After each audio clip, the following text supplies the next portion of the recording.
Hello, beautiful people, and welcome back to the Paris with the D show. You could have been tuned in to any other channel on your television, but instead you decided to be here with me. And for that, I am truly thankful. Prescription medication is one of the highest growing drug epidemics since crack cocaine. After the candlelight vigil, people made their way to George's, where jambalaya and catfish dinners were sold. The proceeds will go to victims and their families. And it's these summer programs that are keeping children off the streets and out of trouble.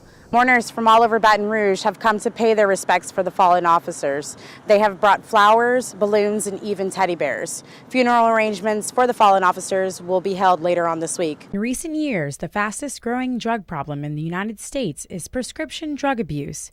And according to the National Institute of Drug Abuse, there is an estimated 48 million people who have misused prescription medication in their lifetime. Prescription medication is one of the highest growing drug epidemics since crack cocaine. A recovering addict, Grayson Durham, says being addicted to prescription drugs like oxycodone and Xanax caused him to do anything and everything to get high. The opiates, that's what I needed. I would steal from my parents, steal from friends, multiple times. It didn't faze me at all. You know, you got to do what you got to do at that point. According to the pharmacist Eric Peters, the FDA has tried to take precautionary measures to fight the narcotic epidemic. They're coming up with some abuse deterrent type formulations where the actual pill have gel in the inside, so they're not able to actually crush them up as they would with some of the other medications. Even with the FDA's harsh regulations on prescription drugs, the narcotics are increasingly being used as recreational. Prescription drugs are supposed to aid people when ill. Instead, they are claiming victims of addiction with this recurring cycle. And most, like Mr. Durham, want to just come down for good.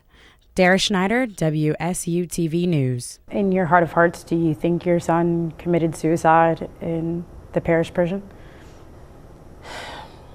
To be honest with you, I do not know what happened.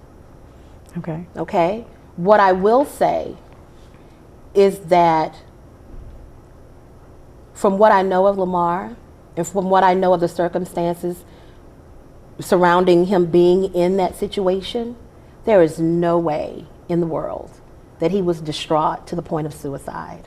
I mean, there was no way. Over a traffic violation? Oh, a traffic violation. Everything going on outside of that parish prison was wonderful for him. Tonight on the Mississippi River Levee in downtown Baton Rouge, people of the LGBTQ community and supporters alike gathered to pay their respects for the 50 lives that were taken in Orlando at a popular gay nightclub named Pulse. People of all ages gathered to mourn the victims. Candles are lit in the memory of the 50, and in a crowd of over 300 people, everyone is listening closely to the encouraging words of the community speakers, trying to hold on to love and to hope. Look around you. This is what love looks like.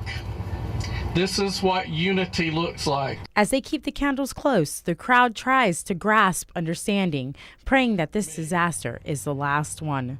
The name of each victim is called out over the microphone into a sea of family and friends leaning on each other for love and support. Prayers by the community leaders are said to ease the community's broken hearts, and as the flames of each candle continues to burn, each person holds their loved ones tight to make sure that, for that moment, they are safe. 50 balloons of all colors are let go to commence the ceremony in memory of the fallen and their colorful lives. The flame of each candle will forever be lit in the hearts of the community, making sure their deaths are not in vain. With everything that you do in the Baton Rouge community, do you get judged because of the way you look? I get judged all the time. You know, it doesn't matter though.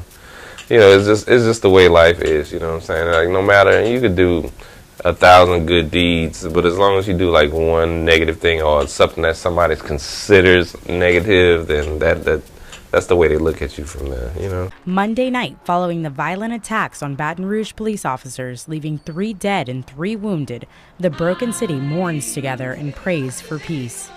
Vigils have taken place all around the parish and have included people of every race and every background, making sure everyone is uplifted in spirit.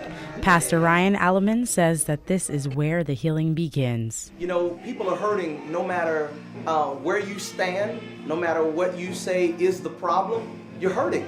And so we have confidence that God can heal. Religious leaders and the congregations lead the services advocating for unity and peace among all people. I'm Daris Schneider with WBRZ News 2.